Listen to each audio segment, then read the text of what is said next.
వి gold trusted gold buyers తాకట్టులో ఉన్న బంగారాన్ని విడిపించి ఈ రోజు ఉన్న మార్కెట్ ధరకే కొనబడును.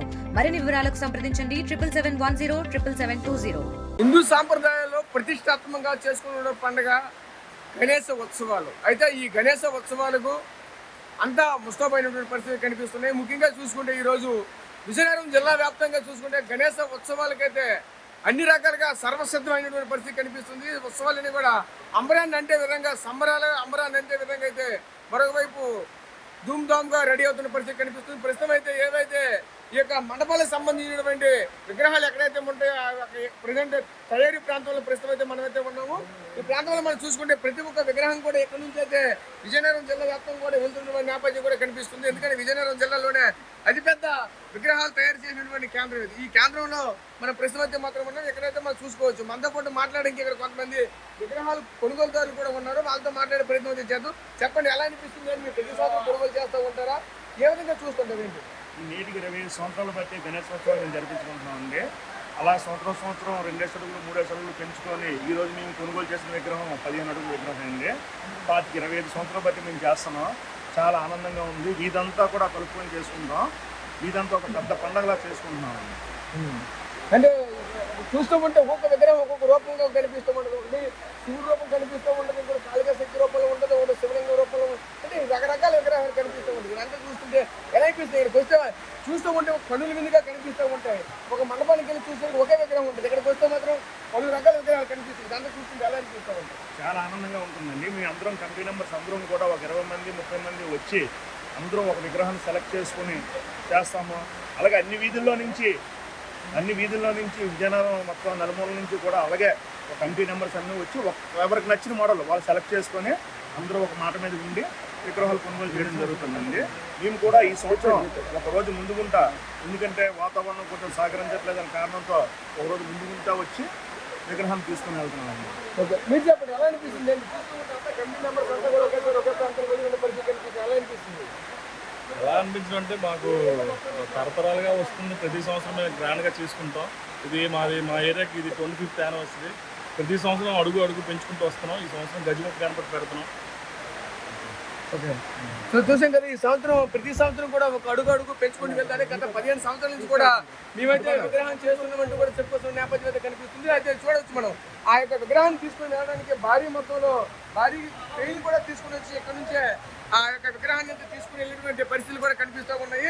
చూడొచ్చు, వీళ్ళంతా కూడా ఇక్కడ ఉన్నటువంటి వాళ్ళంతా కూడా ఒకే విగ్రహాన్ని తీసుకుని వెళ్ళడానికి ఇంత భారీ ఎత్తున వస్తున్న పరిస్థితి కూడా కనిపిస్తూ ఉన్నది. ఏదైతే చూస్తూ ఉంటే ప్రస్తుతం మనం చూడొచ్చు, అంత భారీగా ఉన్నటువంటి విగ్రహాన్ని ఇక్కడ నుంచి ఒకవైపు జోరుగా వాన అయితే కురుస్తుంది, ఒకవైపు దంచి కొడుతున్నటువంటి వానలో ఇంత పెద్ద విగ్రహాన్ని అయితే ఇక్కడ నుంచి అయితే తరలించే ప్రయత్నం అయితే జరుగుతుంది. చూడొచ్చు, మండపానికి అయితే ఏదైతే ఇక్కడ విగ్రహాలు తయారవుతాయి, తయారీ ప్రాంతం నుంచి డైరెక్ట్గా మండపానికి అయితే ఒకవైపు అయితే విగ్రహాలన్నీ చేరుకుంటున్న నేపథ్యం కూడా కనిపిస్తుంది. విగ్రహాల్లో తయారీదారులు అయితే మాత్రం చూడొచ్చు, చాలా చక్కగా తయారు చేయడం పరిస్థితి కనిపిస్తూ ఉంటుంది. ఎందుకంటే ఒక ఏనుగుని ముఖం పోలినటువంటి విగ్రహాన్ని అయితే చాలా చక్కగా చూసినటువంటి పరిస్థితి కనిపిస్తుంది. ఎందుకంటే ఏనుగు ఏ ఆకారంలో ఉంటుందో అదే ఆకారంలో తయారు చేయనటువంటి విగ్రహం అది. ఈ విగ్రహాన్ని సుమారుగా చూస్తే 15 అడుగుల ఎత్తులో ఉంటుంది. అది ఇంత భారీ ఉన్నటువంటి విగ్రహాన్ని చూసుకుంటే ఒక భారీగా రైలుతో తీసుకువెళ్తున్న పరిస్థితి కనిపిస్తూ ఉంటాయి.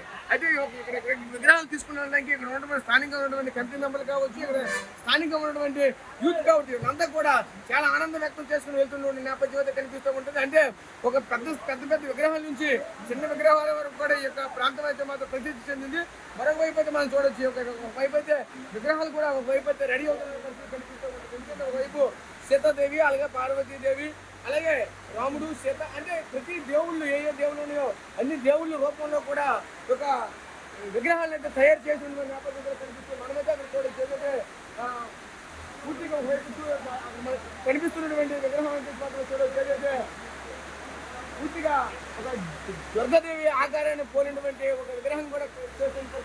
ఎందుకంటే అన్ని ఉత్సవాలు వేరు, ప్రత్యేకించి ఉన్నటువంటి ఈ యొక్క గణేష ఉత్సవాలకు సంబంధించినటువంటి ఉత్సవాలు అనేవి ఒక భిన్నంగా జరుగుతూ ఉంటాయి. ఎందుకంటే గణేష్ విగ్రహాలు తయారు చేసేటప్పుడు ఒక్కొక్కరు అంటే ఎవరికి నచ్చినటువంటి రూపంలో వాళ్ళే తయారు చేసుకుని ఆ యొక్క దేవుని కొలిసేటటువంటి సౌకర్యం అయితే ఓన్లీ ఒక వినాయక చవితికి మాత్రమే ఉంటుంది. కాబట్టి ప్రతి ఒక్కరు కూడా ఈ యొక్క ఉత్సవాలైతే అంగరంగ వైభవంగా జరుపుకునే నేపథ్యం కూడా కనిపిస్తూ ఉంటుంది. మనమైతే చూడొచ్చు ఎంత కనుల విందుగా కనిపిస్తుంది అంటే ప్రతిదీ కూడా అసలు ఇది మట్టితో తయారు చేయనటువంటి విగ్రహమా లేదంటే పీవీపీ పూర్తిగా తెలియనటువంటి పరిస్థితి, అంతా కనుల విందుగా చేసినటువంటి విగ్రహాలు అయితే మాత్రం చాలా చక్కగా తయారు చేయనటువంటి పరిస్థితి మాత్రం కనిపిస్తూ ఉంటాయి. ఏ విగ్రహం చూసినా పూర్తిగా బంగారంతో పూసారా విగ్రహం అంతా కూడా బంగార వర్ణంలో కనిపిస్తూ ఉంటున్నటువంటి నేపథ్యం కూడా కనిపిస్తూ ఉంటుంది. అయితే ఇవన్నీ కూడా చూస్తూ ఉంటే చాలా కనుల విందుగా ఉంటుంటూ ఉంటాయి. అయితే ఏదేమైనా సరే ఈ ఏడాది అయితే చూస్తే ఇక విగ్రహాలన్నీ కూడా కొత్తగా కనిపిస్తున్నటువంటి నేపథ్యంలో ప్రతి ఒక్కరు కూడా ఈ యొక్క ప్రాంతానికి వచ్చి డైరెక్ట్గా మండపాలకే వెళ్లకుండా ఈ యొక్క ప్రాంతానికి వచ్చి చూసి వెళ్తున్న నేపథ్యం అయితే కనిపిస్తుంది. అక్కడైతే మనం అయితే ఆ విగ్రహాన్ని అయితే చూడొచ్చు, చాలా పెద్ద విగ్రహం, అది కూడా 15 అడుగులు ఎత్తు పైన అయితే ఉంటున్న నేపథ్యం కూడా కనిపిస్తూ ఉన్నది. చూస్తూ ఉంటే పూర్తిగా ఒక శివుడి రూపంలోనే ఒక విగ్రహం అయితే పూర్తిగా కనిపిస్తున్న నేపథ్యం అయితే కనిపిస్తుంది. అంటే ఒక్కొక్కటి ఒక్కొక్క రూపంలో, అంటే అక్కడ ఉన్నటువంటి భక్తులకి అనుకూలంగా భక్తులకి కావాల్సినటువంటి రూపాల్లోనే పూర్తిగా మనం ముందుగా చెప్తూ ఏ రూపంలో కావాలంటే అదే రూపంలోనే పూర్తిగా తయారు చేసి ఇచ్చేటువంటి సౌకర్యాలు మాత్రం ఎక్కడైతే కనిపిస్తూ ఉంటాయి. ఇదే క్రమంలోనే ఇంత చక్కనటువంటి వాతావరణంలో ఇటువంటి విగ్రహాలు కూడా తయారు చేసినటువంటి పరిస్థితులు కనిపిస్తున్నాయి. ఇక్కడ నుంచి అయితే మాత్రం ఈ రోజు భారీగా వర్షాలు పడడంతో మరొక వైపు ఒక పక్క వాతావరణం సహకరించకపోయినప్పటికైనా సరే ఎవరికి వారికి తీసుకుని వెళ్ళడానికి అనుకూలంగానే సౌకర్యవంతంగా ఏర్పాటు చేసుకుని ఇక్కడి నుంచి అయితే ప్రతి విగ్రహాన్ని కూడా తరలిస్తున్నటువంటి నేపథ్యం అయితే కనిపిస్తుంది. ప్రస్తుతం చూసుకుంటే విజయనగరంలో అంతా కూడా భారీగా వర్షాలు అయితే కురుస్తూ ఉన్నాయి. ఈ భారీగా వర్షాలు కురుస్తున్న నేపథ్యంలోనే ఈ వర్షాన్ని కూడా లెక్క చేయకుండా పూర్తిగా ఉన్నటువంటి విగ్రహాలను కూడా తమ స్వస్థలానికి ఏదైతే అక్కడ మండపాలు ఉంటే మండపాలకైతే తీసుకుని వెళ్తున్న పరిస్థితులు కూడా కనిపిస్తున్నాయి. ప్రస్తుతం ఇది విజయనగరంలో ఉన్నటువంటి తాజా పరిస్థితి. ఏమైనా పరిస్థితి Naidu Rajesh RTV Vizianagaram.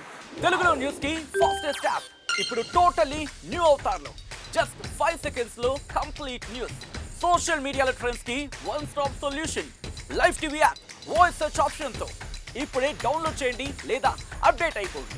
App link description లో ఉంది.